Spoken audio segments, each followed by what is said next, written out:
listening to Awake Radio. Straight talk for the awake and aware.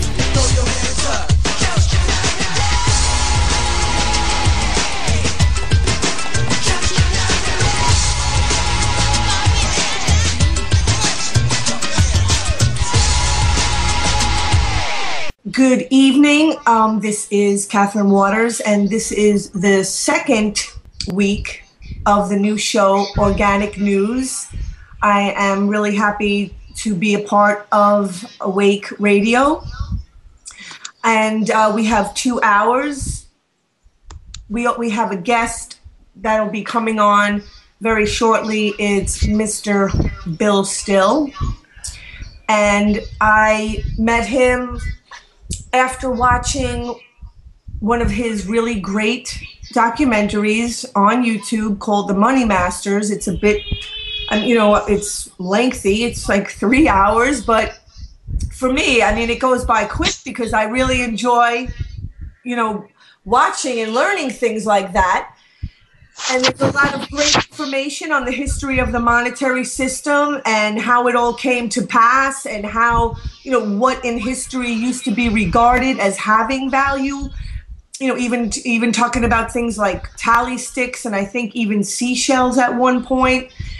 And he also has The Secret of Oz, which was voted best documentary, which talks about the original book, The Wizard of Oz, that when the writer Frank L. Baum, I believe, wrote the book, he was actually talking about the silver and gold standard at the time, and the yellow brick road was representative of the gold standard, and in the book, Dorothy's slippers were actually made out of silver.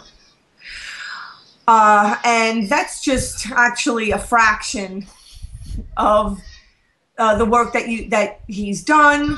Right now, he's in Israel, and so we're on a totally different time schedule. And his latest documentary, Jekyll Island, on J.P. Morgan, that I got to be and help out a little bit on doing some of the research. Me and my friend Tim Frawley did some of the research on J.P. Morgan to help out with this latest production. And so, without further ado, Bill Still, are you there? I am here. So tell us what you're doing in Israel. Well, we're trying to stir up as much trouble as possible, which consists of meeting with the press. We met with the largest economics magazine here in Israel, and they'll be running the story sometime in the next few days. We did a 28-minute Channel 66, which will run, I think, on Friday. And the most important thing we've done was we got to meet with 4 of the members of the Knesset on different days, and that could be really significant because these are the people who actually make the laws. The Knesset? And so we're doing a lot of good. What is the Knesset for people that, and myself, who doesn't know? The Knesset is the Israeli parliament. It's a unicameral legislature, so it's not like they don't. All right, we're getting a little bit of disturbance in the, I don't know where it's coming from. Disturbance in the force. It's like a rub across the mic or something. I'm sorry, go ahead. Oh, go ahead, Bill. The Knesset is the Israeli parliament. The Knesset is the Israeli parliament. Okay. And so what are you doing with them? You got to meet them? Yeah, I got to meet the principal players on the economic side, and I think we made considerable progress with them. Like, why in Israel? What is the significance of meeting these people, and as far as like the work that you're trying to do. Well, everywhere I go, if I can meet with the parliament members, that's the ultimate goal, because we're trying to get some nation somewhere to implement monetary reform, which in essence consists of two very simple things, and that's you try to get the parliament to quit borrowing money, because when governments borrow money through the sale of bonds, the primary purchasers of those bonds are typically the biggest banks, both the domestic and foreign. And so it's our belief that once a bank can get a nation to start borrowing from it, and that's the most significant step in control. That's what the banks throughout history have always tried to do. And so that's what we're trying to stop. And then the second major point that we try to push is to eliminate fractional reserve lending, which is the ability of the banks to lend more money than they actually have. Yeah, that you know, I'm still trying to wrap my head around that one, boy, because, you know, as far as I know, that's a con artist. You know, people. Well, yeah, it's nothing less than counterfeiting of the national money, and you know, really, the debate in the United States in the past few years has centered around whether what actually backs the money, whether we'll have fiat money or gold-backed money or silver-backed money or whatever. But it's our belief that the banks really don't care about this argument, because the problem is that the coin and currency of a nation is only a tiny fraction of the national money supply. The vast majority of all money in every nation is created as an interest-bearing debt by the commercial banks through this ability that they have been granted to lend money out that they don't have through something called fractional reserve lending. And who approved this fractional reserve lending? Who gave them the permission to make up things that don't exist? Well, in the case of the United States, that would be the Congress. And this started essentially with the passage of the Federal Reserve Act in 1913, and that's what my new film is all about. It's called Jekyll Island, and it's about this period leading up to the passage of the Federal Reserve Act. Basically, the major part of the history runs from the Panic of 1907, which was deliberately caused by J.P. Morgan to drive competition, his and the Rockefeller family's competition in the banking industry in New York, out of business, which they succeeded at doing. But then the panic spread across the country. But the thing is that people in that day were much more aware of the problem, and they knew that the so-called money trust, the big bankers, were responsible. And so they got mad and they wanted reform. And so the bankers knew they had to get out ahead of the situation and write legislation which would appear to fix the problem they had created, when in fact it would leave a back door wide open so they could still go on functioning just as they had before. And so they met in secret off the coast of Georgia in a place called Jekyll Island, which was inaccessible by road or rail at that point. You had to take a train. That was in 1910, right? Right, that was in 1910. You had to take a train down to Brunswick, Georgia, and then take a boat out to Jekyll Island. It was a private island that the suspicion is, although we've not been able to prove it, that it was owned by J.P. Morgan. At the time. Yeah. It was a private club, and the richest people in New York would build houses down there, large houses, which they called cottages. And they would all go down there after Christmas and stay down there through March until the weather started getting warm in Manhattan again. Then they'd go back up north. And I mean, I actually last year when I went down to Tampa for the convention, I think it was the Democratic convention, on the way back, me and the girl Kim that I was with, I kind of made it a point to stop and pay a visit to Jekyll Island just so I could see it. Being that we were driving right by it on the way home. And it's definitely impressive. I checked out, the room where, it all happened. And so do you know offhand the members that were actually part of the beginning of the Fed, the Federal Reserve?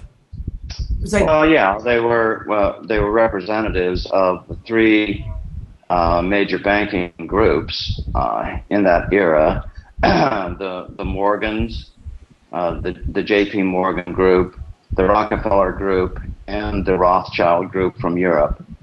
There were 6 people, and I think 3 of the representatives were from the Morgan Group. They definitely had the most power. And then there was one senator, Senator Nelson Aldrich, who was really the grandfather of Nelson Rockefeller. And they met down there, and Aldrich was there to provide, the legislative consultation for the group. And they devised a bill, which unfortunately Aldrich, being a politician, an egotistical politician, insisted on naming it the Aldrich Bill. Right. Well, of course, the general public immediately seized on that, knowing that Aldrich was the banker's senator, and so that bill was defeated. And so then they had to take it back and rework it, and they called it the Federal Reserve Act, and that worked, and they were able to get that through Congress on December 23rd of 1913. So this December 23rd, it will be the 100th anniversary of the passage of this bill. Wow. So that's why we created the film to, raise awareness for this 100th anniversary celebration, to see if we can't get some type of political action going to fix these 2 problems. Now, to reiterate, problem number 1 is the ability of the banks, of the nation, to borrow money. That has to be ended. Right. And problem number 2 is the ability of the banks to lend money that they do not have. At interest, of course. Yeah.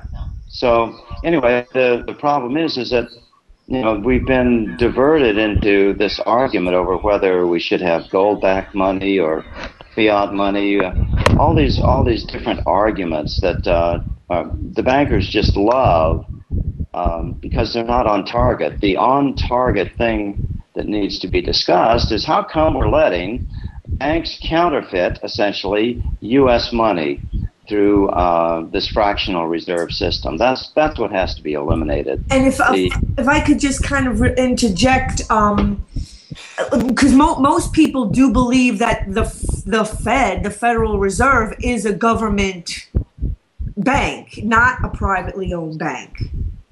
Yeah, that's exactly right, and that's what's so insidious about this whole situation, is that it's merely in the name. They just called it federal, right? And everybody immediately thinks it's part of the government, and of course that's what they want you to think when federal courts have ruled consistently that the Federal Reserve is a private corporation owned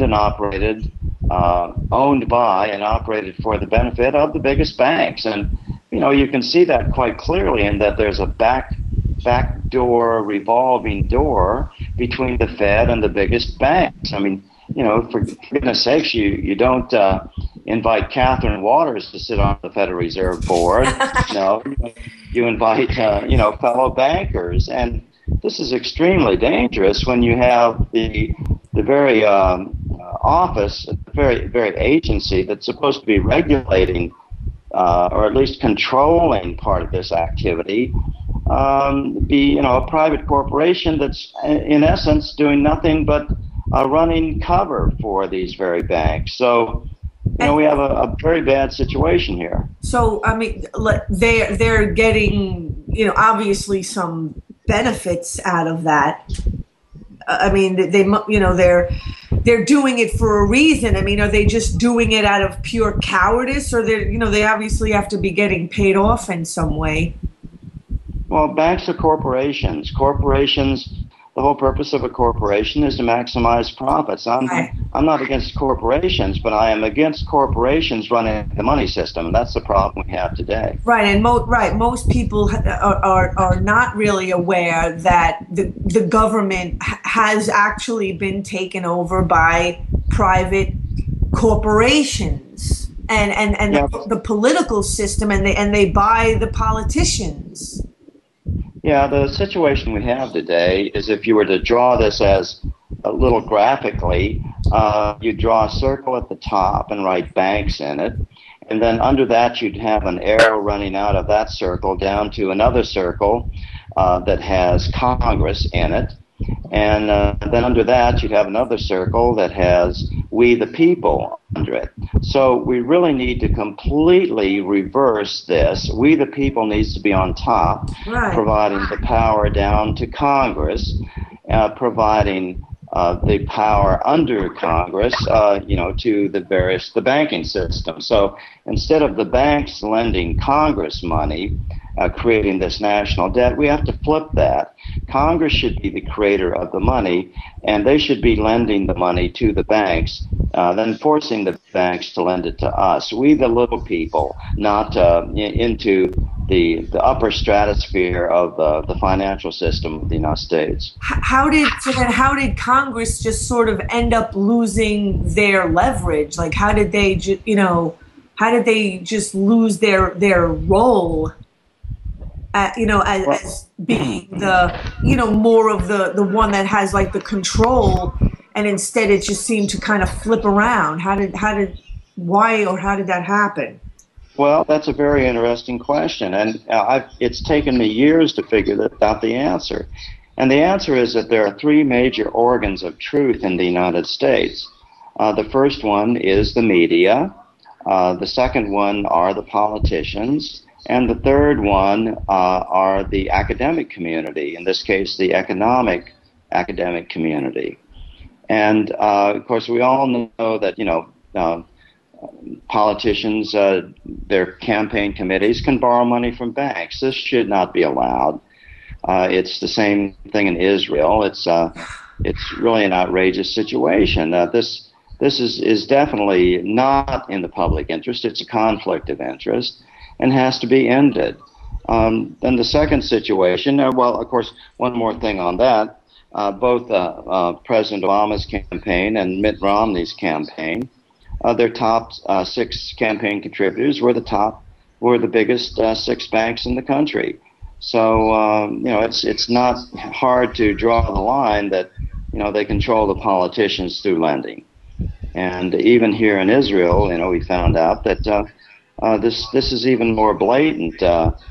Banks are allowed to give politicians, apparently, although we have not been able to confirm this, I have to add, short-term loans. They're called call loans, 60-day call loans, which the banks can call in at any time on 60 days' notice. So this gives them absolute control of the politicians. It's probably the same case in the United States. We just don't know about it yet. Go ahead. Go ahead. Yeah, go ahead. I was the term derivative, is that sort of more or less along the same lines as like fractional reserve banking, or just some way to just kind of inflate? Is that accurate, or? No, derivatives are complex financial products that sometimes involve insuring other bets that the banks have made, for example, in the commodities marketplace or the commodities future marketplace. And so then there are certain derivatives ensuring that they won't lose any money in these bets, or they will only lose a certain amount of money. There's also other derivative products that bail together mortgages in the U.S., and this is all turning out to be a big mess. And the banks must know at this point that they have major problems ahead. And the fact that they're able to, though, sell bad, packages, like, and actually sell debt. I mean, they can do that.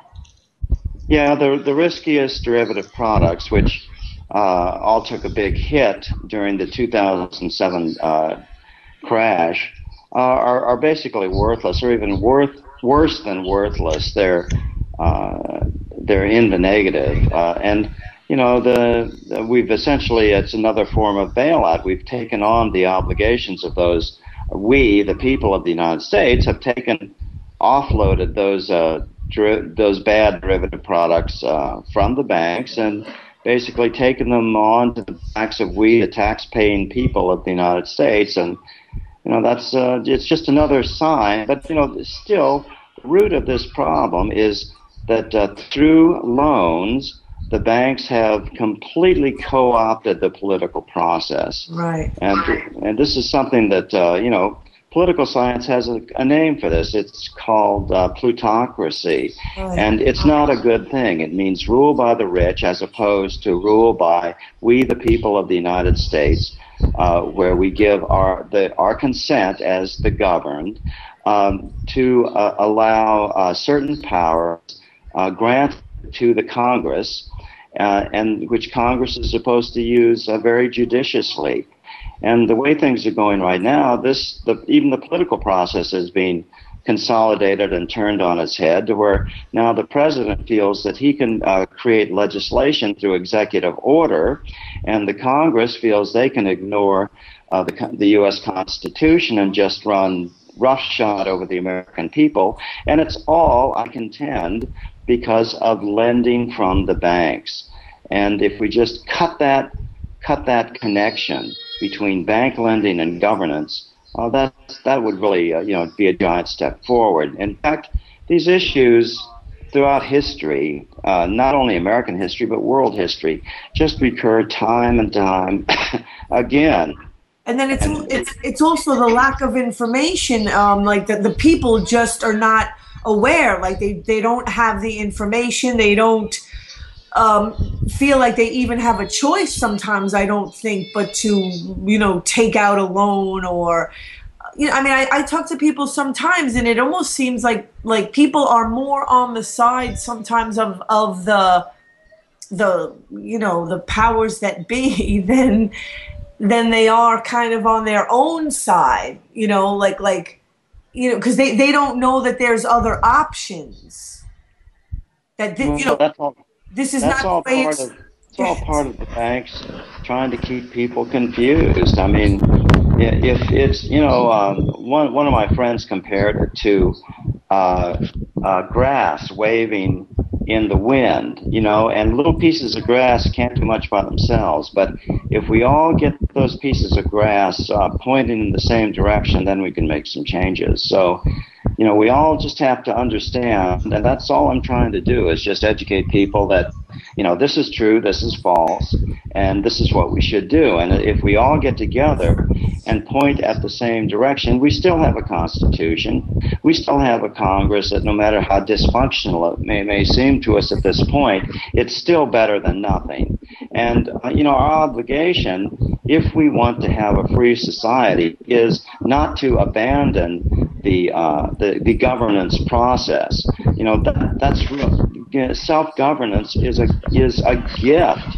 We've 1 million Americans have given their lives to try to protect this great experiment in political freedom that is the United States, and we can't just abandon it and give it up because it's been co-opted essentially by the banks, learning that they can give loans to politicians and political campaigns and thereby control the process. I hear a lot of people I know talking about, the Constitution is outdated, like we need to get rid of it and all stuff like that, and that really kind of scares the heck out of me. I mean, I have a small little pocket Declaration of Independence and it's like a Constitution and Declaration of Independence all in one, extremely small, very basic terms. It's not complicated. and it makes a lot of sense, and I totally I'm not in favor of abandoning the Constitution. That's for sure. Like, what do you say to those people that say, yeah, the Constitution is outdated? Well, no, absolutely not. I mean, I would make one change, and that's in Article 1, Section 8. The Constitution gives the power to the U.S. government to borrow money on the credit of the United States. Well, that needs to go away. Why would a nation borrow when a nation can create the money it needs without debt?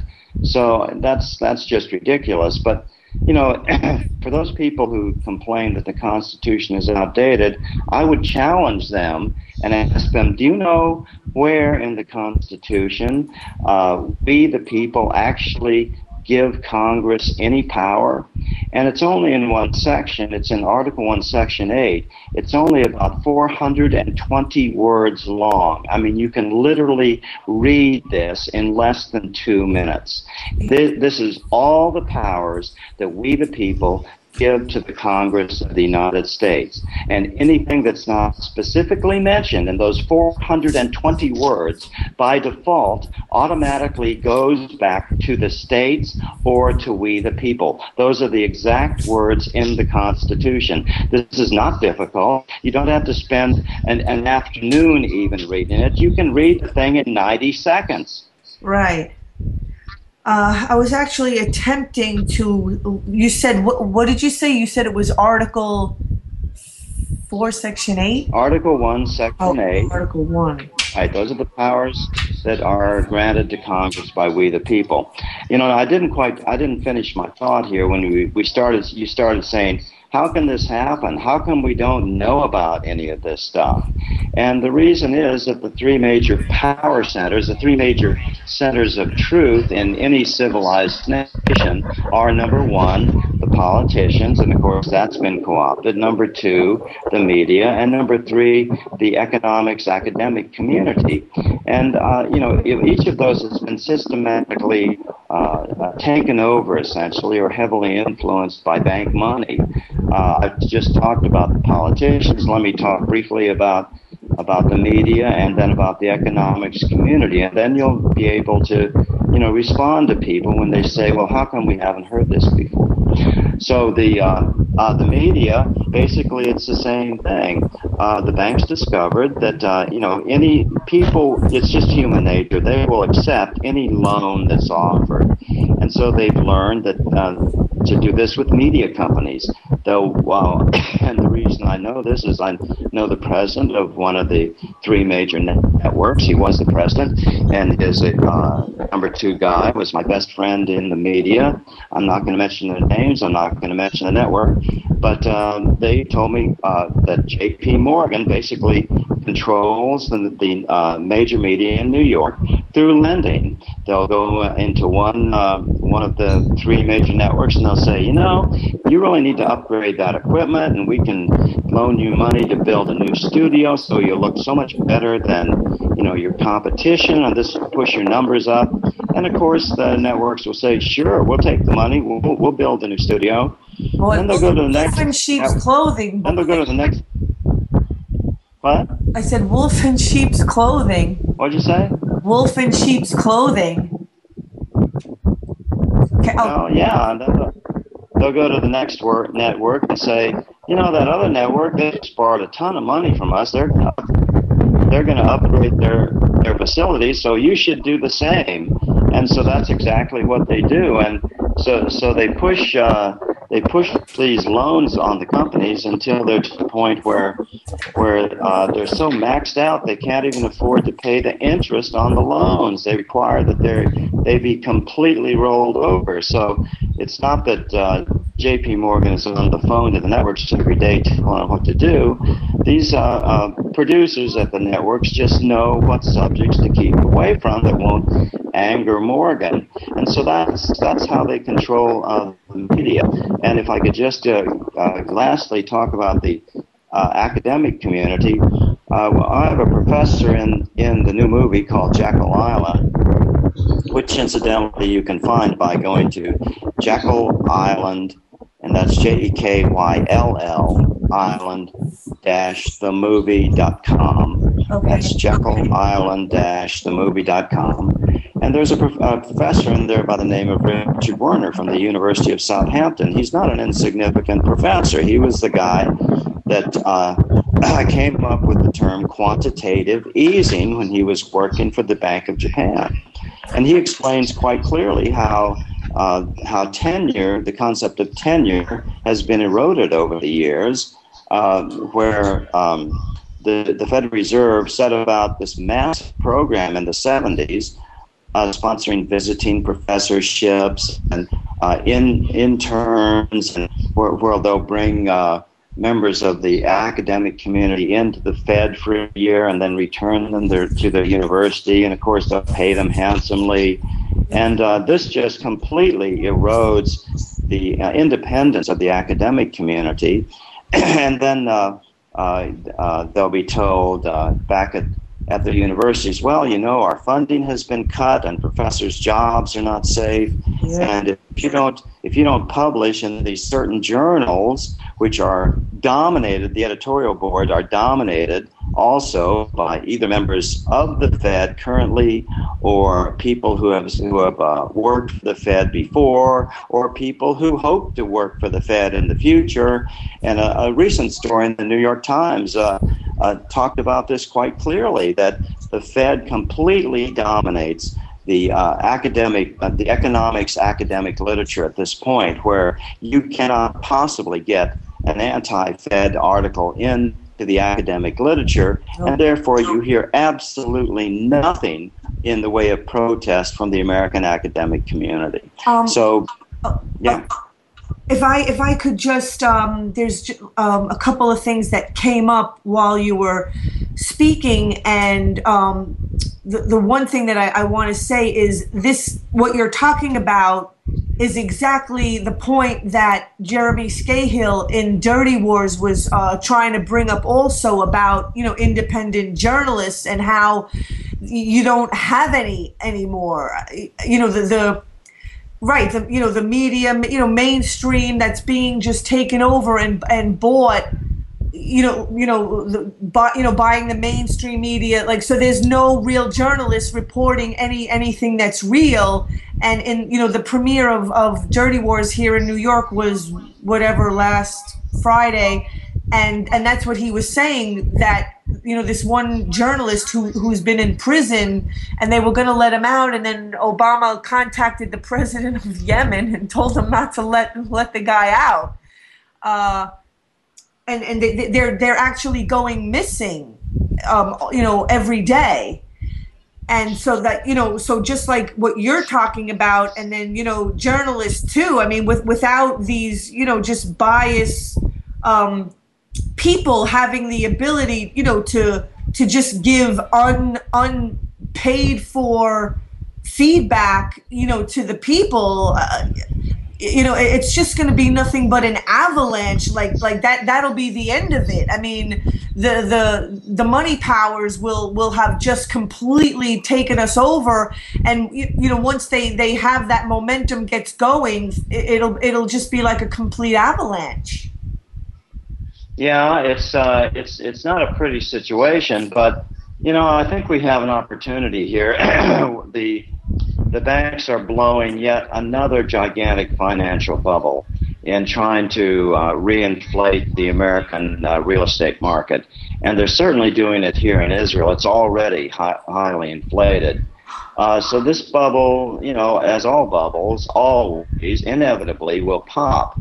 And so we're going to have another big downturn. It's going to be way worse than the downturn of 2007. And, you know, once significant pain is reapplied to the American economy, I think the American people are finally going to understand that what they've been told in the past has been a lie.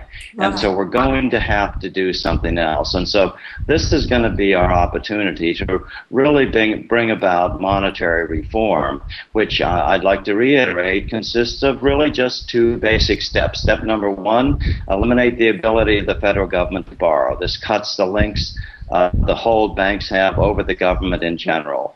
And number two, eliminate the ability of banks to practice fractional reserve lending, which is essentially just counterfeiting. Now, here in the Knesset, I heard really the most beautiful explanation by one of the monetary reformers here of how this can be done very gradually, and that's in Israel, for example, only 7% of the money is created by the state.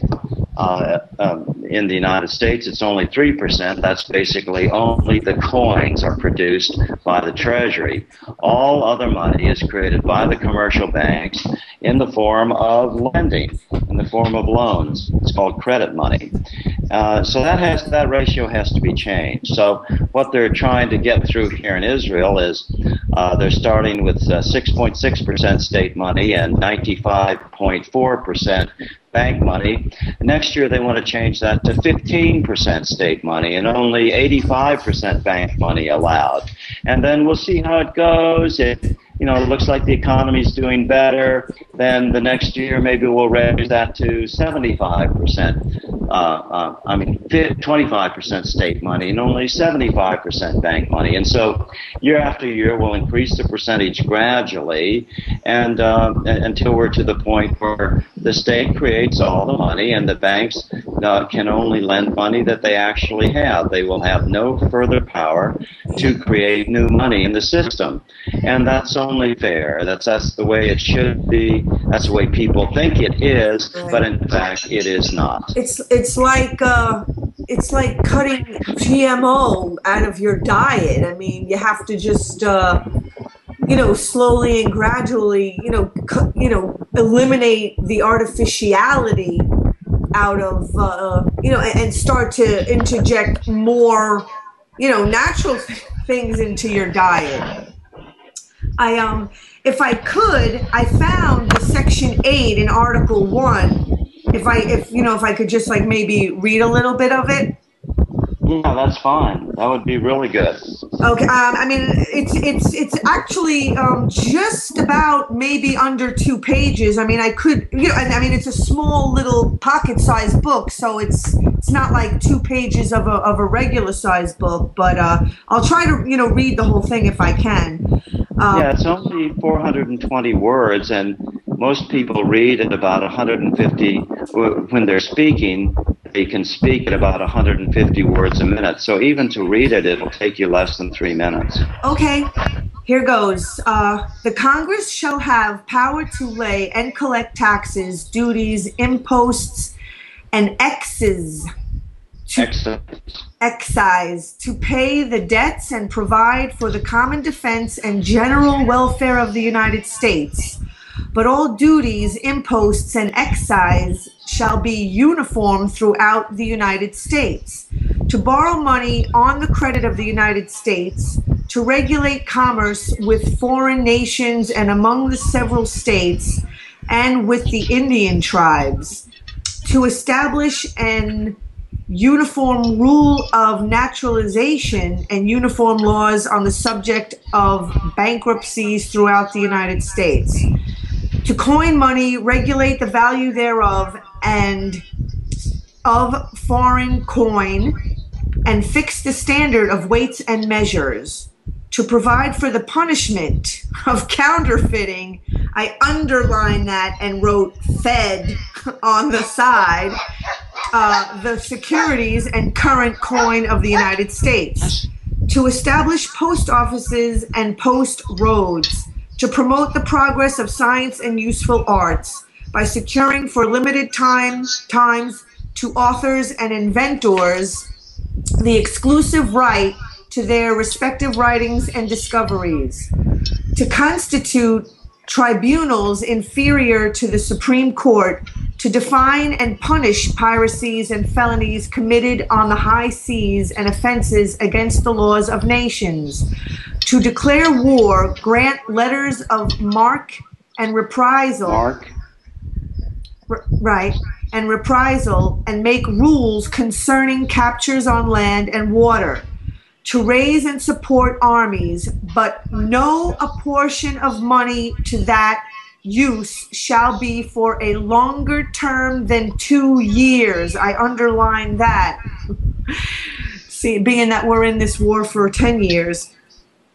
To provide and maintain a navy, to make rules and government and regulation of the land and naval forces, to provide for calling forth the militia to execute the laws of the Union, suppress insurrections and repel invasions, to provide the organizing army and disciplining the militia, and for governing such part of them as may be employed in the service of the United States, reserving to the states respectively the appointment of the officers and the authority of training the militia according to the discipline described by Congress, to exercise legislation in all cases whatsoever over such district not exceeding 10 miles square, as may by session of particular states and the acceptance of Congress become the seat of the government of the United States, and to exercise like authority over all places purchased by the consent of the legislature of the state in which the same shall be for the erection of forts, magazines, arsenals, dockyards, and other needful buildings. And this is just the last short paragraph, to make all laws which shall be necessary and proper for carrying into execution the foregoing powers, and all other powers vested by this Constitution in the government of the United States or in any department or officer thereof. Yep, that's it. That's all the power Congress has. I mean, you know, that's enough power. It's more than enough power. In fact, I would take one of those powers away, and that's the power to borrow money on the credit of the United States. Right. Yeah, that's you know, that's important power that they have. You know, to use it wisely and in the trust of people is, you know, I mean. You know, you have to have trust. There's got to be some trust. Well, no, you just have to eliminate that power. Governments should not be allowed to borrow. Okay. I was just referring to like the you know, just any powers that they have. I mean, any power given to anyone, you know, should really be done through, you know, some pretty good trust. Isn't it remarkable, though, that those are the only powers that we, the people, have granted to Congress? And look at how they've maximized that. Look how they've expanded that to cover every aspect of our lives. And you know, we've got to take that power of governance back and insist on the Congress adhering to the Constitution. And we're never going to do that as long as Congress is borrowing from banks. It's just never going to happen. What's your opinion on the IRS? Well, I think it should be abandoned. It should absolutely be abandoned. It's nothing but a tool of repression. We've known that for many, many years. You should adopt either the flat tax proposal or a fair tax proposal or a national sales tax. You just don't need something with 80,000 pages of rules. Right. You know, it should be something very simple that the average American can understand. When you have 80,000 pages of rules, that's just leaving numerous back doors for people with the highest paid lawyers to end up paying nothing. Well, that's their whole idea, is to make people feel so stupid that they can't understand it, that they just throw up their hands and pay. But you know, I just wanted to also bring up, you know, like income tax. As far as I've learned, income tax should not be taxed at all. There should be no tax on a person's income, because that should be like a fair and even exchange of the work that someone does. Right, it's a form of direct taxation which is specifically prohibited. So no, we should do, it's much more fair to do this with a national sales tax with certain exemptions, and of course there's going to be lots of fights over the exemptions, but heck, it's going to be a heck of a lot better than what we've got today. Right. So what are your plans for the coming 100th anniversary of the Fed on July 31st of the end of this year? Do you have any plans? Well, it's December 23rd. Oh, sorry. Yeah, that's the 100th anniversary. Well, no, I don't really have any plans right now. My plan is just to promote the new video, because I think it's the most effective tool out there to help get the word out. And what we really need to do is get one country somewhere in the world to pass effective monetary reform legislation, because then they'll serve as a shining example as they begin to prosper in the midst of a decay, where the rest of the world is going to continue decaying economically because of the titanic weight of the debt. And we're in a unique situation in all of world history. It's called debt saturation, where the more debt that's added into the system by these bank bailouts, etc., it's now suppressing GDP. So they can know that's why Bernanke and Congress and everybody else really is throwing their hands up. They don't know what to do. They have austerity on the one hand that they can try, and that's going to suppress GDP. And they have, when they add more debt to add more money into the system, that's going to suppress GDP. And so there's really no way out for them. So the system is absolutely going to crash again at some point.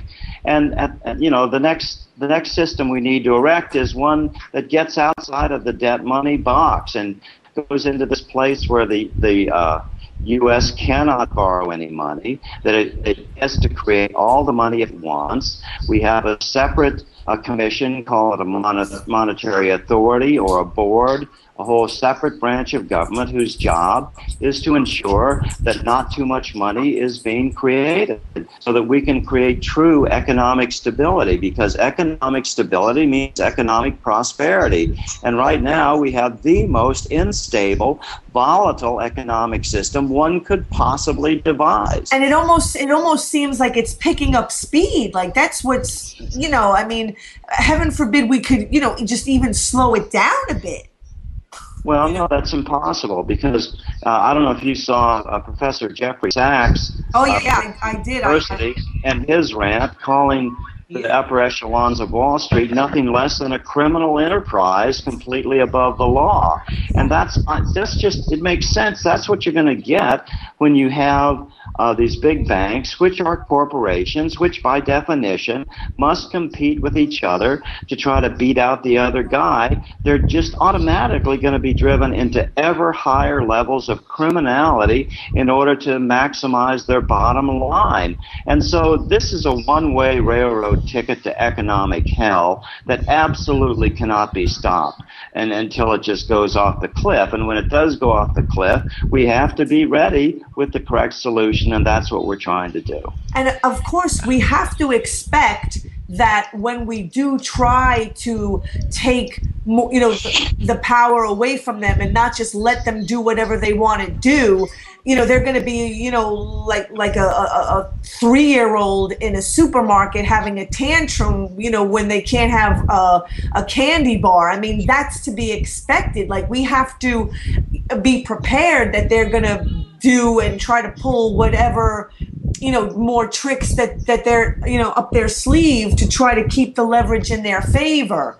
But I just want to bring up one more thing before you go, if that's okay, and just ask you to speak and give your opinion about Bitcoin. Oh, yeah. Well, Bitcoin, I've had my reservations about it, and I put up something called the Still Report, which is typically between 5 and 10 minute report on YouTube. You can find it under my YouTube channel name is Bill Still 3. And I put up a Still report maybe 2-3 months ago, just questioning whether or not Bitcoin is okay. I didn't really render an opinion. And the Bitcoin people just lashed out. They attacked my websites. They brought them down.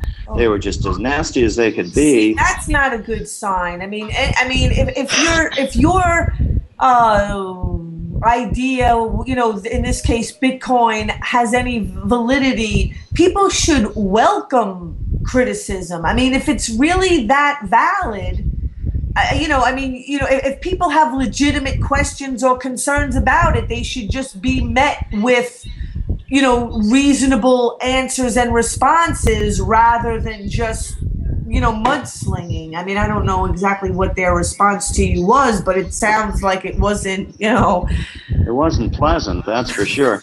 No, they see, the Bitcoin is driven, the value of it is driven by scarcity. And the last thing you want in a money system, a democratic money system, is a scarce money. That's why gold won't work. Well, Bitcoin is even one level worse because it's not only driven by scarcity, but it's an international monetary system. And I absolutely do not believe in international monetary systems. I think each nation state should have its individual currency. That spreads the power out to the greatest possible extent. That makes it the hardest possible for bankers to regain control over the system. Each nation needs its own indigenous money system created without debt for the benefit of all citizens equally. That is the ideal way to make this happen. And so, right, so if you can just, quickly, what is it about, I mean, so that, what you just described, that's not Bitcoin. Is that what you... No, Bitcoin is based on scarcity, and so the people, it's almost like a multi-level marketing thing. The people who got in real early, and I've talked to them on the internet, they all think they're going to be billionaires because they bought all these Bitcoins when Bitcoin was like a penny a Bitcoin or something, and they think they're going to just be able to retire on a desert island for the rest of their lives, as Bitcoin goes through the roof, because it's getting harder and harder to create new Bitcoins, and yet the demand for Bitcoins is now starting to increase. And so, they are furious because they think that I'm tugging at their pocketbooks. Well, I could care less. I just wanted to take an honest look at Bitcoin, and I registered my concerns. Number one, it's international money. Number two, it's a money based on scarcity. And so I just don't like those basic things. I like a more democratically produced money, and something that is confined within national borders. So, I've got my reservations, and now I have even more of them. I mean, just to be honest, I bought some Bitcoins. I mean, not a lot, just, I was at an event, and they had the little, what is kind of like this little makeshift ATM machine. And just whatever for the heck of it, or just to try whatever.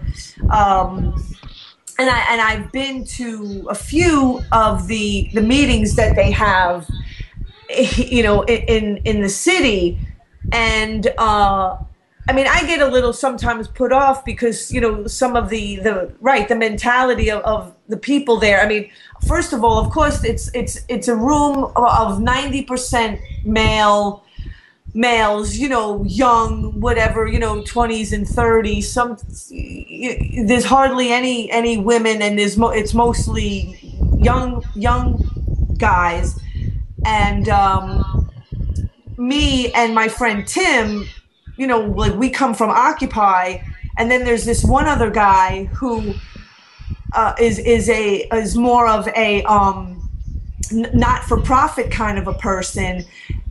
So there's only like the three of us, where like the rest of the room is pretty dedicated to just wanting to get rich and make a lot of money. And I just think to myself, we don't need any more of those kind of people in the world. I mean, we have enough people, young males, that just want to make a lot of money.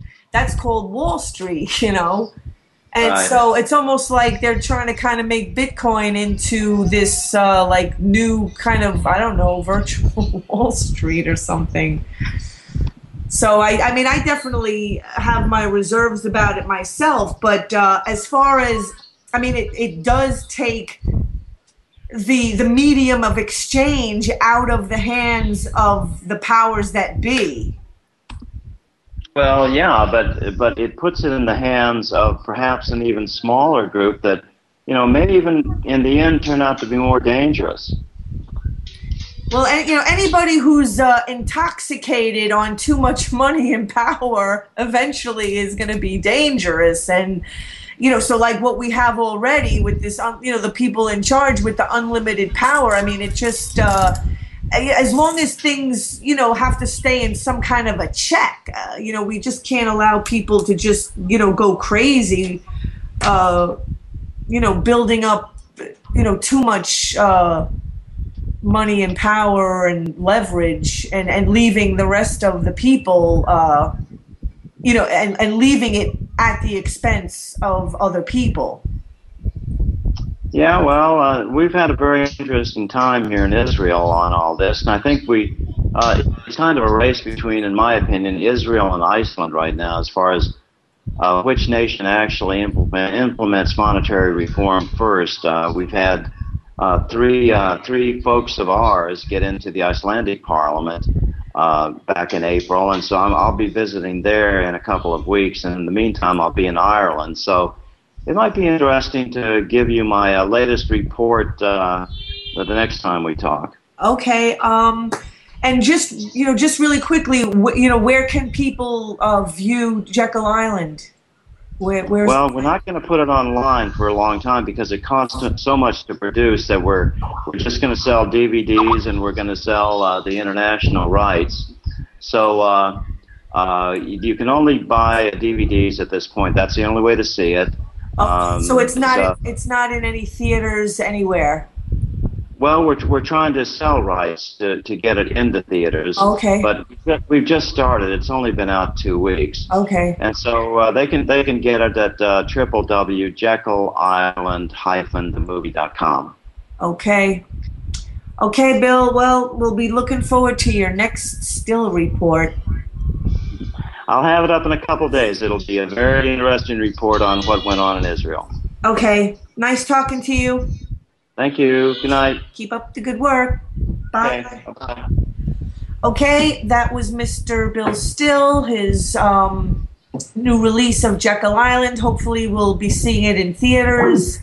And we're just going to go to a song, and then we're going to come back and play a short interview, 15 minutes of an interview that I did with Alexa O'Brien, who is down by Fort Meade doing and reporting on the Bradley Manning trial down there. So please don't go away. Airstrike video on May 4th, 2010. They're trying to say that he transmitted it in November and not April. I'm sorry, it was May 4th of 2009 is the airstrike. Okay. And the transmission date the government charged is November 2010. Oh, okay. Like January 8th. That's the time frame of the offense, and it's when WikiLeaks tweet have encrypted bomb strikes, etc., etc., etc. So Manning came to court at the pretrial and said, I might plead to the Guarani airstrike, but the transmission date would be April 2010, the same time that I transmitted documents pertaining to this airstrike in a separate charge. And the government came back and said in the pretrial, guess what? We could charge you for 2 offenses, April and November transmissions, and we have forensic evidence for both. But what about the fact that, so this Guarani airstrike was real on the part of the military. I mean, so like, right. I don't understand, like, why are they not focusing on that? I mean, like, what's happening here is the government wasn't able to establish it. In fact, their entire theory was destroyed by forensic evidence. Their own forensic experts essentially agreed with defense that Manning actually didn't obtain this video from the CENTCOM server, that he obtained it from the same drive that collateral murder was obtained.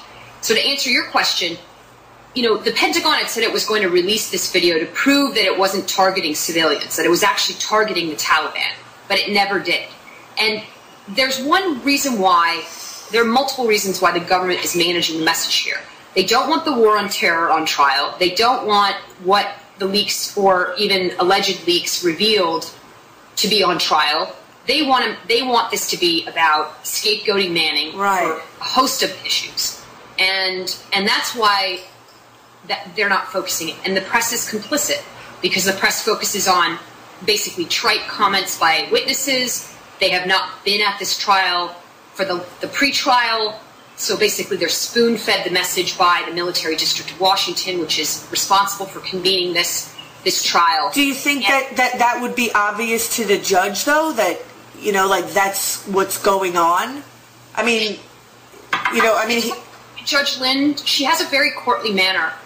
And I have to say that having watched her for the last year and a half, I've gone to other trials, like I went to the Hammond case and I watched Judge Preska.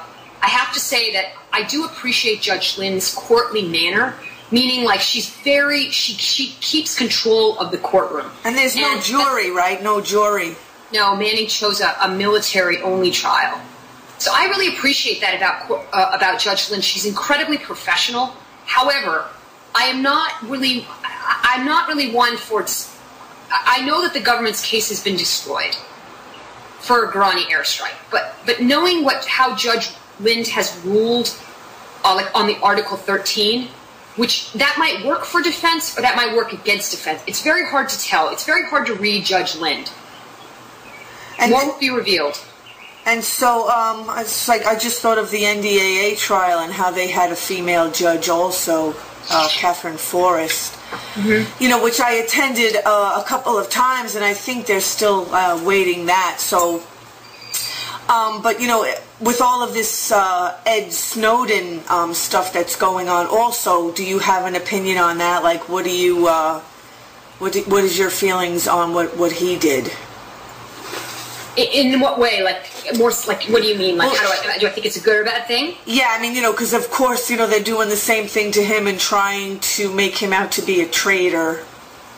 Yeah, I mean, I have to say that in general, I think that Snowden seems to be an incredibly courageous young whistleblower, and I think that what he did took tremendous courage. I think that what it really reveals, beyond just the criminality of what's going on within our republic, I think also fundamentally it also reveals the sort of systemic decay, because the quote-unquote first responders for democracy, the mainstream media, the civic institutions that underpin the Congress, it really shows a systemic breakdown within our republic. Right. Congress no longer deliberates. They don't have oversight. You know, that's one of the things that's revealed. Like, how much oversight do they have? Do they actually know what the hell is going on? Clearly they don't. Secondly, you have the issue of just the press and the coverage of you know, his personality. I was on this horrible television show. I think it's an internet show. Yeah, I saw you like posted. The whole show was spent on psychologizing Snowden, asking if he was a narcissist. And you know, funny enough, I mean, I actually said this on the show. I said, you know, even this political psychologist has probably looked at Snowden for 5 minutes on the internet, and he's already got a fucking prognosis on diagnosis of his mental personality type. Well, I find it to be incredibly idiotic and stupid. The question that I have, that it just seems so obvious, you know, is, okay, like a Bradley Manning, you know, Snowden, you know, the lawyers and Chris Hedges that are suing over the NDAA, you know, so it's, you know, I'm a party to that suit as well. Yeah, no, that's where I met you. That's the last time I think I interviewed you, was at the whistleblower. It was at the Judson Memorial Church. Oh, right, okay. But you know, it just right. So every attempt that anyone makes, you know, whether it's a Bradley Manning or an Ed Snowden or a Jeremy Scahill, to kind of like, you know, take the focus and put it back on, you know, the government, you know, powers that be, whatever you want to call them. You know, they of course then just try to, like, you know, take that focus and then turn it back and deflect it back onto like an Ed Snowden or you know, a Bradley Manning, and you know, of course make them out to be the, you know, the whatever, the traitor, the terrorist, the you know, so, you know, I mean, like, to me, like, that should like just be, you know, so obvious, because of course that's what people who are guilty, you know, attempt to do. You know, they will constantly try to deflect away from them and, you know, nitpick and call whatever Ed Snowden and right, like psychoanalyze him and call him a narcissist or whatever, when, you know, I mean, clearly that's exactly like the whole point, is that he's trying to expose, you know, the real people that we need to be looking at. You know, I've worked in the media for most of my adult life, in television and film, like my basically the first 10 years of my adulthood, and you know, they're very demoralized, you know, and I mean, if we're going to talk about just the line of complicity that runs through each person, and not merely just this like nebulous, you know, corporate interest. Not to say that there isn't, you know, a ruling faction. I think that people are demoralized, and it's like they essentially report on what they care about, what they know, what they think people are going to watch. And what they think people are going to watch is, you know, the press has a very patronizing view of the public. I see it at Fort Meade, talking to journalists who say that, you know, their stories about puppets get better coverage than their stories about Manning or Guantanamo Bay. And, you know, and that's the end of the sentence for them. It's like, yeah, it's like it's never them. Like, it can't ever be them. I mean, it's like they're off limits. Like, you can't ever, you know, like I just sort of think of, you know, whatever, like a husband and wife having an argument. I mean, there's two sides to every story, you know, but when it comes to, you know, the powers that be or the government, you know, it's like they're never wrong. Like, they can't ever be wrong. Like, that's not even like a possibility. I think that's why perseverance is really fucking important. And that's, you know, but like it just seems so obvious, you know, like why can't it ever be them? I mean, they're human, you know, like, so like the fact that they're always trying to deflect the focus off of themselves, to me, just shows their guilt. You know, I just feel like that's so, you know, quite clear there, you know. And so I just hope that this the judge, you know, can really see that, you know, the military, the government, and they're really getting away. Their powers and the power that they want to have, you know, is almost kind of getting, you know, really out of control. And they don't want to be disciplined, like, at all. And as far as you know, this airstrike that you were mentioning before, you know, and saying that Bradley Manning, because I had this thought before when you were talking about that, and you know, and trying to accuse, you know, Bradley Manning of aiding the enemy by exposing that. You know, and you know, maybe the military was attempting to go after, you know, some target, and they missed and ended up, you know, killing these people. But I mean, you know, the truth is the truth. I mean, I still think, you know, I mean, you can you know, still be, you know, trying to go after your enemy, but, you know, you have to acknowledge when you've made mistakes and killed innocent, you know, women and children.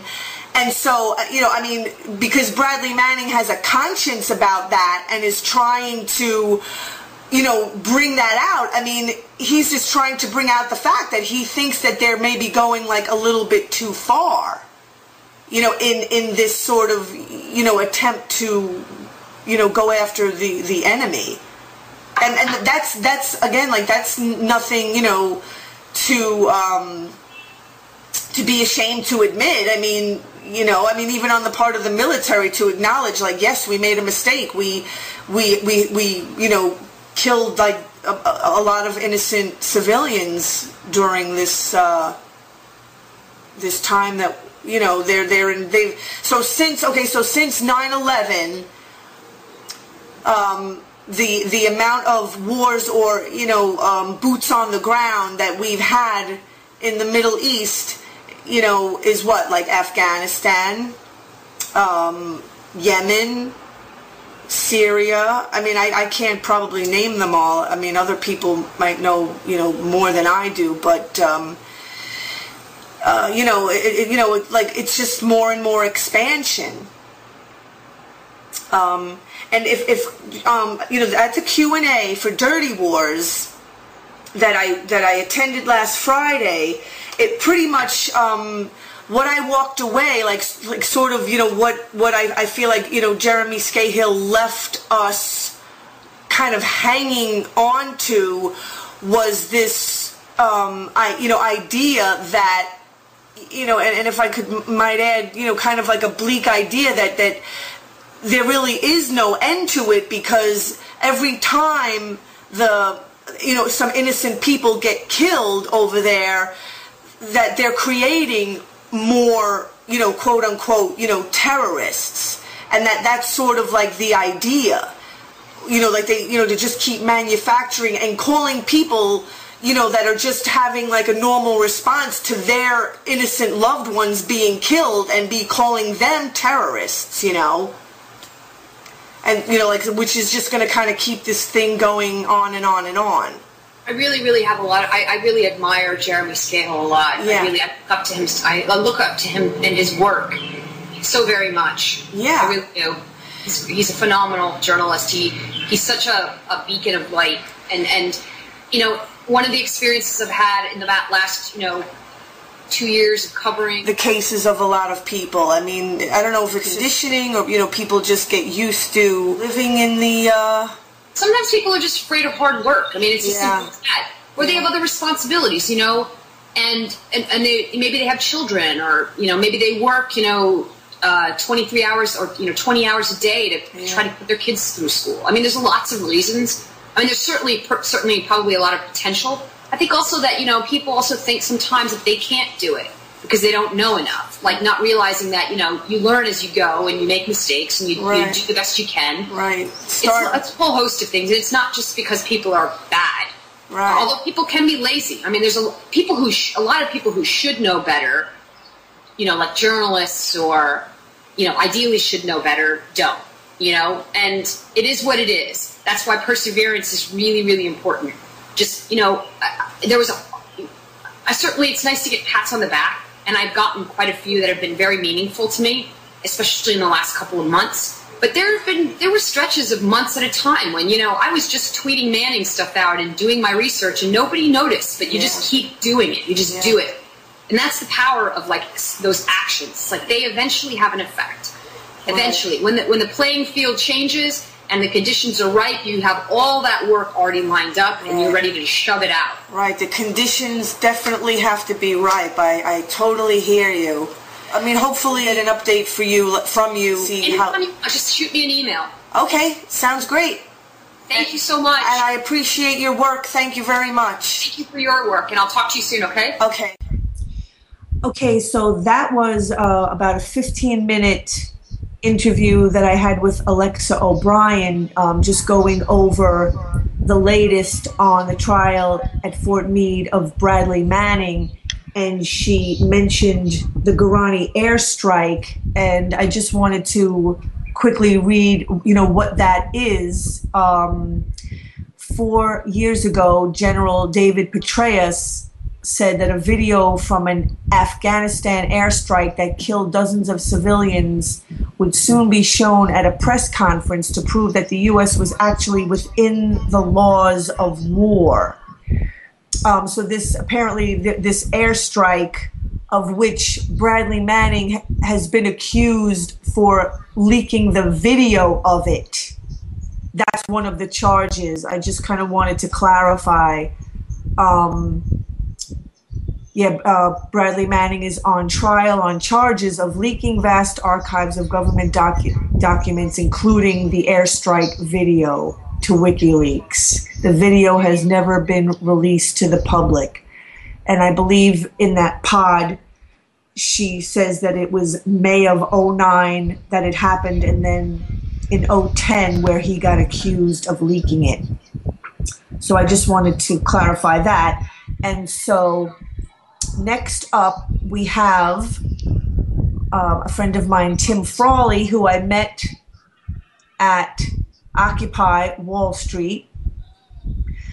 Since the commencement of Occupy, several working groups have taken place people, they were always like, oh, what happened to Occupy? Like, since they got evicted out of Zuccotti Park, they kind of went underground. They hold working groups, of which Tim is part of, politics and electoral reform, where he actually met Alexa O'Brien, but he's been working on an alternative voting experiment, which he recently did at the Left Forum at Pace University that they have every year.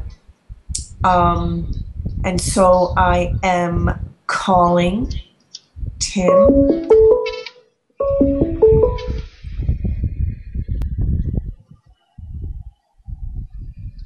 Hello? Tim? Are you there, Tim? I can see you. Can you hear me? I can. Okay, great. So I was just giving the listeners an introduction of that. It started, it came out of Occupy Wall Street, the working group Politics and Electoral Reform, of which that you are a part of. That's right. And then where I met you, and I actually met Alexa O'Brien through you and that group too. And then since then, you started an alternative voting experiment. Yeah, that's right. That you presented at the Left Forum. I think it was last weekend. Yeah, it seems like it was a while ago already, but I think it was just last weekend. Right. Okay. And so, it's simple, right? Yeah, it's pretty simple. I mean, it's not super complicated. It's just the experiment itself is very straightforward. And in the group, as the name says, we advocate for simple, relatively simple electoral reforms that we think would lead to fairly big changes in the way government functions. That would lead to more representative government, stuff like that. Right. During the presentation at the Left Forum, I'm sorry, I forgot the name of the younger guy that was part of your panel. Yes, that's Aaron Hamlin from the Center for Election Science. And I believe it was him that said, he started talking about just updating things, it's like using some old, telephone. I think he used the example of, rather than updating, to more advanced things. And so the telegraph, I think. Yeah. Right. And so in voting, they're using what? Ancient, but I mean, it's funny. It's actually kind of funny because one of the the system of voting that we use is called plurality voting, and this is the system. This is the method that everyone's familiar with, where the people who are going to vote are presented with the list of options, and then each voter chooses one option from the list, and then the person on the list, or the option on the list that receives the most votes, wins. This is called Plurality System, and it's called plurality because it doesn't actually require a majority. In fact, there are cases in which it might be impossible for there to be a majority decision in a plurality election. For example, if there are say 4 candidates in an election, and let's say there's 5 candidates in an election, and 4 of them are competitive in the election. It's completely possible that one person could win that election with just 30% of the vote. So, in plurality, they would win even though 70% of the people voted against them. This is why the system that we have, it's called first past the post, winner take all elections. That means even if you didn't get a majority, if you got more support than anyone else in the race, then you win everything. That's the system we use. Is there a system where people are just voting on issues? Well, I don't know. That wouldn't technically be, I guess, another system of voting, because usually, or as far as I'm aware, usually when people vote on issues, that's kind of direct democracy. Instead of people, like we get. That would be like a voter initiative or referendum, and then I mean, at least in the official kind of government system, and when those go up for choice, it's usually just a yes or no question. Should I mean, I voted in a couple of these when I lived in Virginia.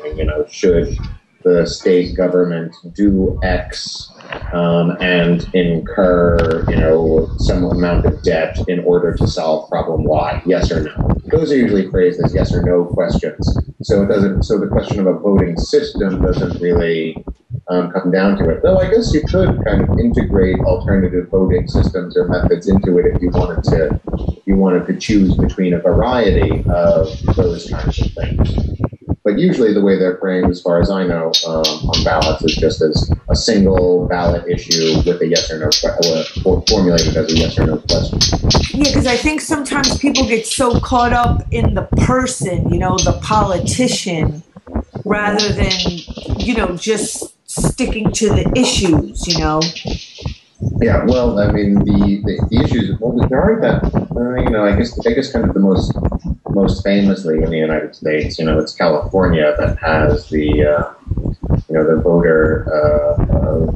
voter initiatives and referenda, which, has its pluses and minuses. I think probably, in the world, I think Switzerland is probably most well known for that. Woohoo! Switzerland. For that system, because I think there's a very, very significant amount of direct democracy there. I'll be visiting there in like a month or so. Oh, that should be interesting. We could do some fact finding. Maybe I'll have to use Switzerland as my escape if well, they are neutral. If this, I don't know, if it gets that bad here. I mean, it's funny. I've tried to, not only, attempted to leave the country. I mean, I'm lucky I can get out of New York, never mind the country. Yeah, some days I'm lucky I can get out of bed. let alone the country. My apartment. Uh-huh. And so from your presentation, what I kind of found actually impressive was the outcomes. Like for all of the different types of voting, it really did have an effect on the outcomes and, the politicians that you used, because, it was based on this last actual presidential election. Yeah. And you were given permission to be in the voting places where people were actually voting. And after they voted and on their way out, I know because I took part in, posing the experiment to people. Mm-hmm. And so, Jill Stein, Gary Johnson, Mitt Romney, and Obama, and, whoever the other people are that I don't even know, there were different outcomes based on... There were different. I guess technically, that was the most recent data collection drive we did was the election day survey. I guess if you wanted to be technical about it, there actually weren't different outcomes, but I guess that's kind of you'd have to say yes and no to be. Were there different outcomes? Yes and no, and that's just because of the nature of how we set it up. Well, let me just say what the other methods the test looks at. So what we did was we created a computer program inside our, in the group we developed the program, and what the program does is it allows people who participate in the test to answer a single ballot-style question 4 times under 4 different voting methods. So that's the traditional plurality method that we're all familiar with, and then 3 alternative voting methods. And the 3 alternative voting methods that our program tests are known as approval voting, instant runoff voting, and score voting. And maybe for people who might not know what those are, very quickly, under approval voting methods, voters indicate whether or not they approve of each individual candidate. So let's say you're a progressive-leaning independent, and you like the Green, but you're afraid the Republican's going to be elected, so you want to vote for the Democrat. Under plurality, you'll probably end up voting for the Democrat because you want to defend against the Republican. This is called strategic voting. Under approval, you would just approve of the Democrat and the Green. And then under approval voting, the candidate who gets the most approvals wins. It's kind of it approximates a consensus type model. So so people are not just voting for Mitt Romney just to not vote for Obama. Yeah, they would tick off whichever candidates they approve of. So if you approve of 3 out of 10, that you tick off, the approval box for all of those candidates. What it sounds like you're describing is almost like the same solution to the monetary system, because it sounds like the way that our voting is now, right? It's, with this whole lesser of 2 evils, it's like a debt-based way of voting, and you're getting us out of debt in voting, and bringing people to the to the plus side.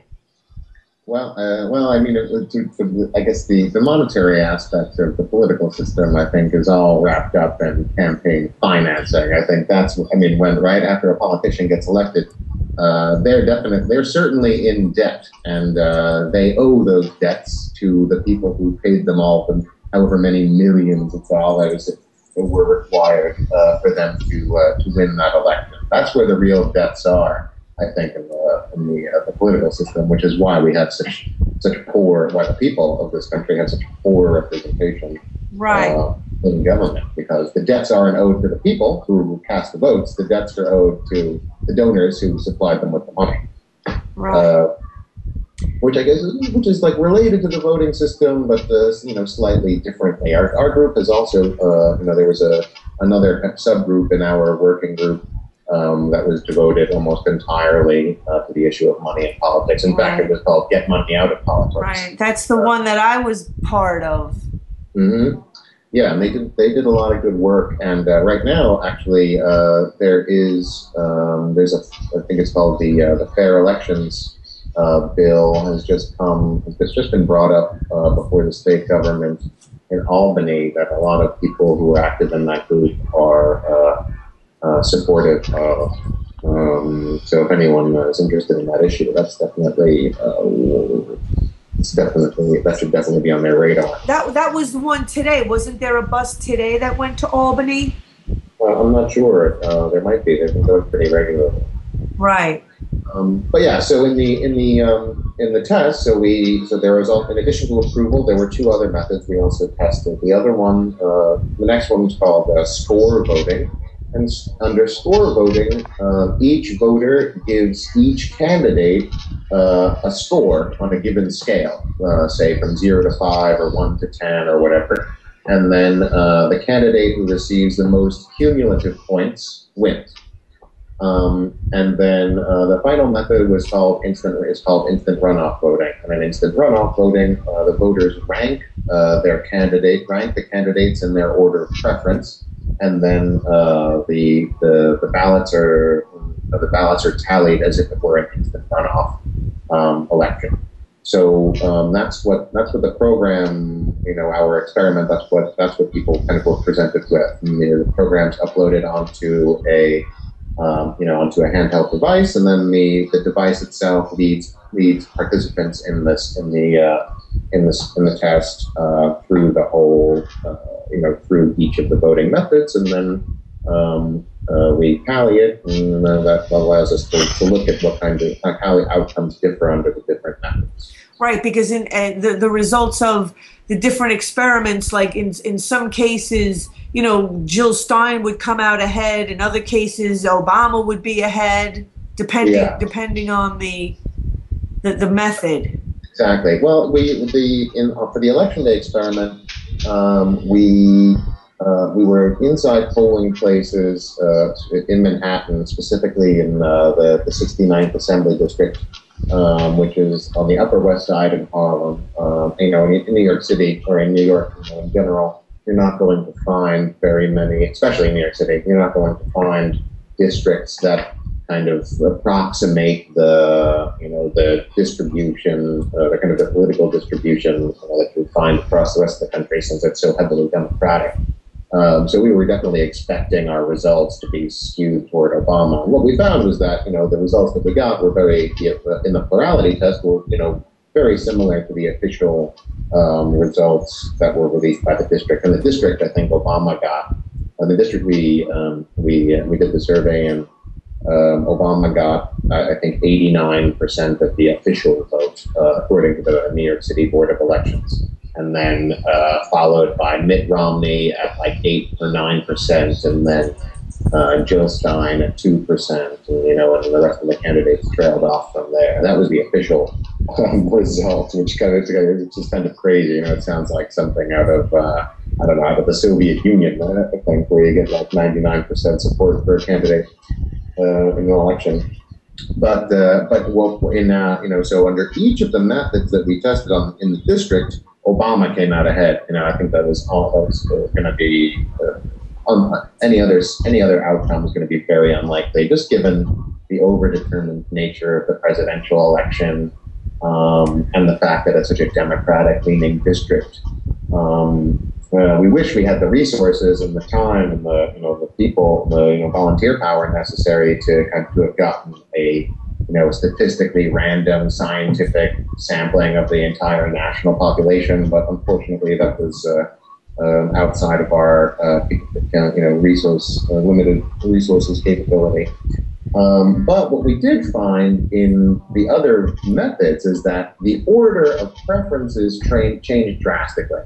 So as I said, in the plurality outcome, like Obama came in first with like 89% support, followed by Mitt Romney at like 8% support. So it dropped from 89% support for the first place and 8% support for second place, who was Romney. But that was very different under approval. Under approval, for instance, Obama got, I think, 85 or 80, something in the 80% support. But Jill Stein jumped from 2% up to over 50% support in that district. So then, is there, one of the methods that is the sort of best? I mean, like what would be the method that sort of is the most, I don't know, fair, or that judges or allows for, just the most clarity, or like lack of bias, or I'm trying to find the right word. That's a really good question, and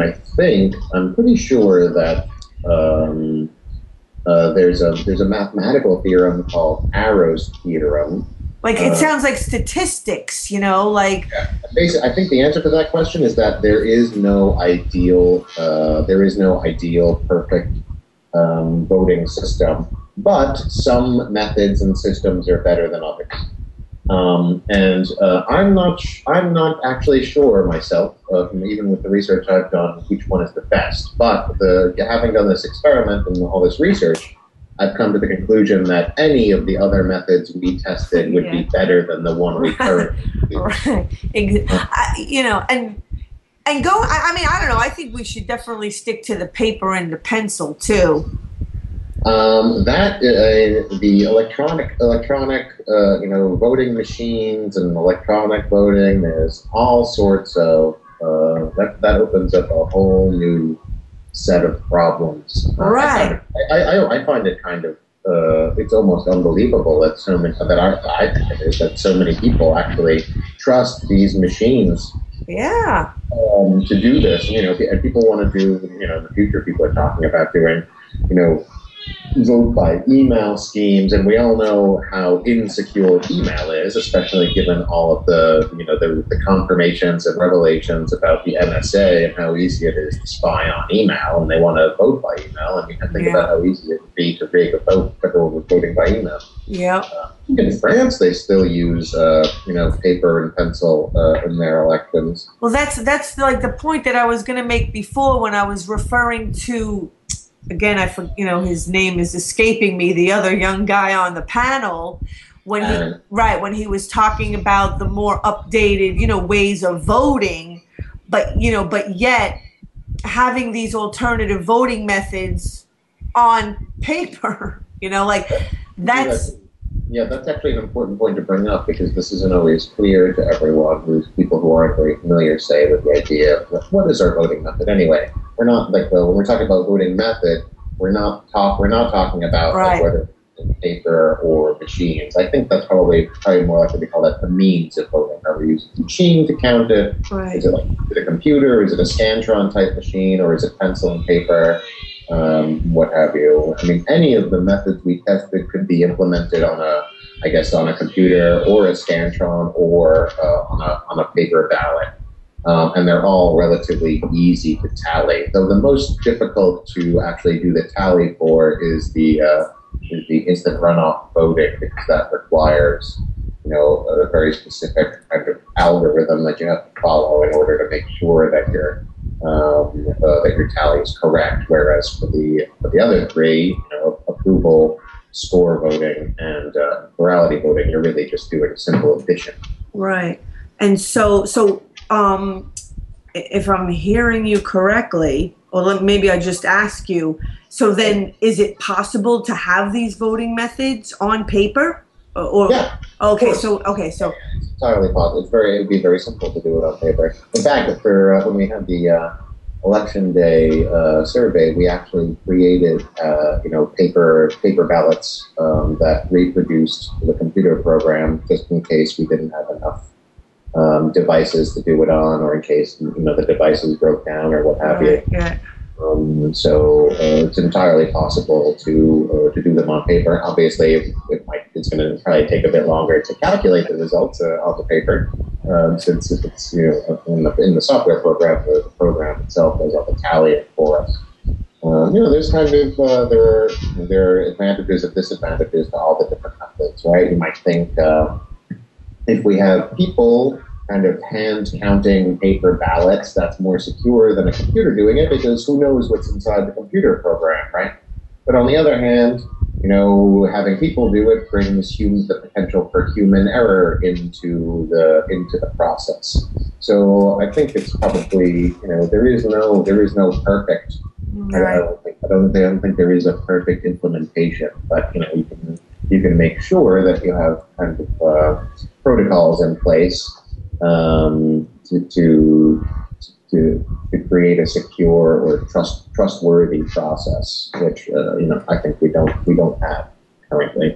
So where are you guys right now? Like, what's the next stage for your experiment? Like, right now we are we're presenting the results from the first two big data collection drives we did. So the first one we did was last year, or right around this time that we're finishing it up, and then the second one we did was on election day.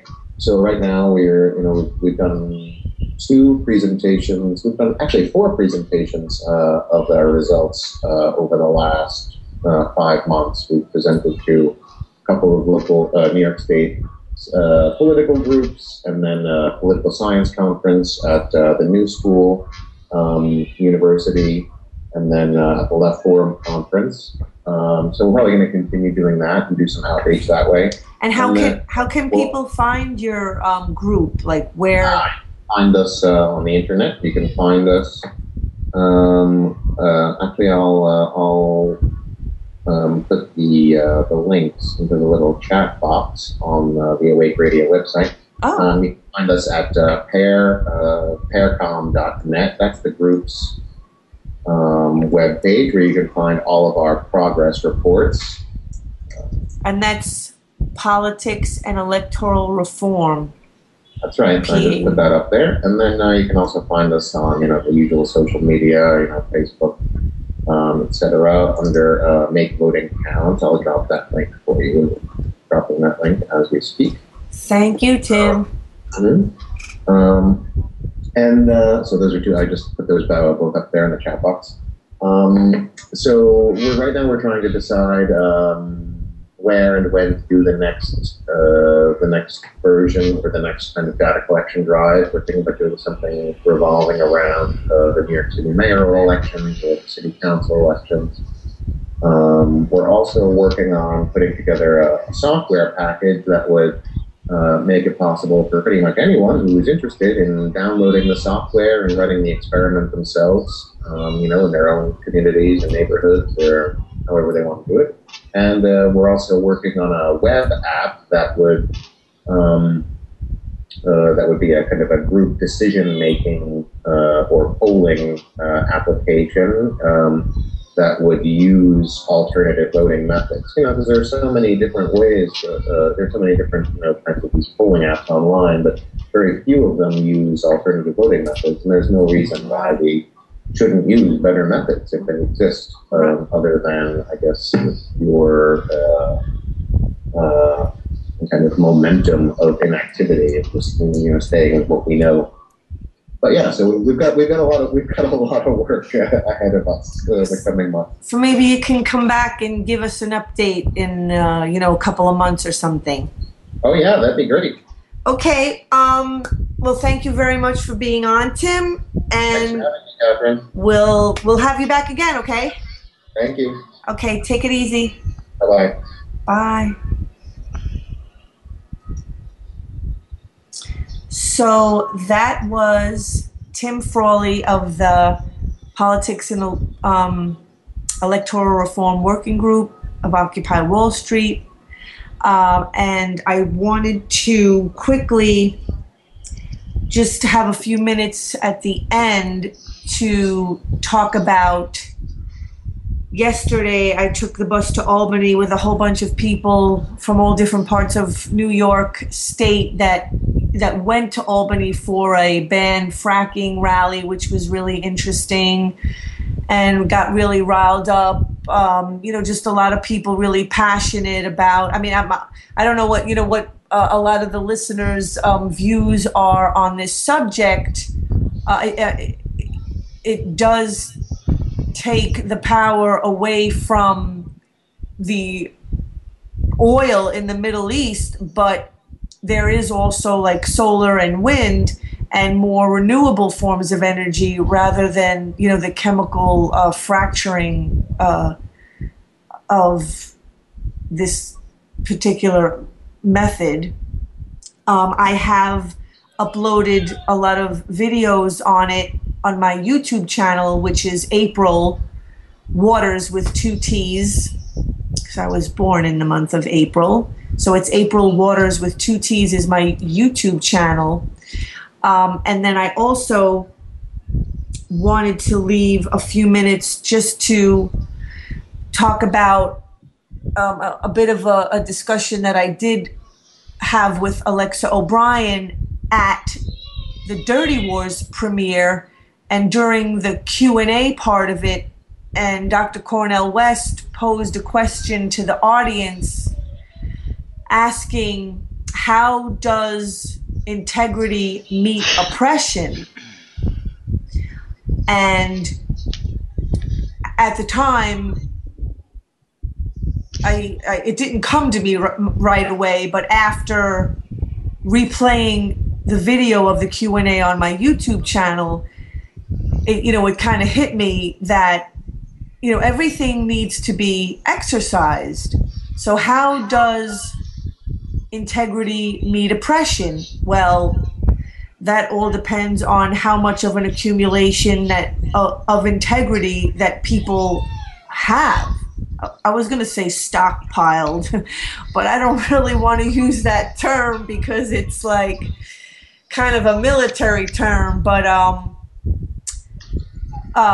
people tend to underestimate the easy and the simple. I mean, there are opportunities for integrity to me depression or immorality or whatever you want to call it, you know, all throughout the day. But people get so caught up in, you know, oh, you know, I need this job, I have to have money.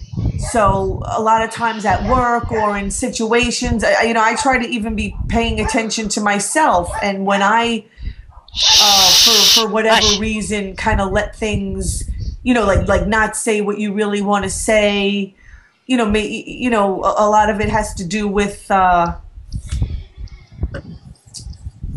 not wanting to lose friends, you know, the things that we sometimes unconsciously end up doing that end up costing us in the long run. And so what I wanted to stress was people underestimate the basics, what's easy. It's kind of like littering. Oh, you know, what's another gum wrapper? It's already so dirty.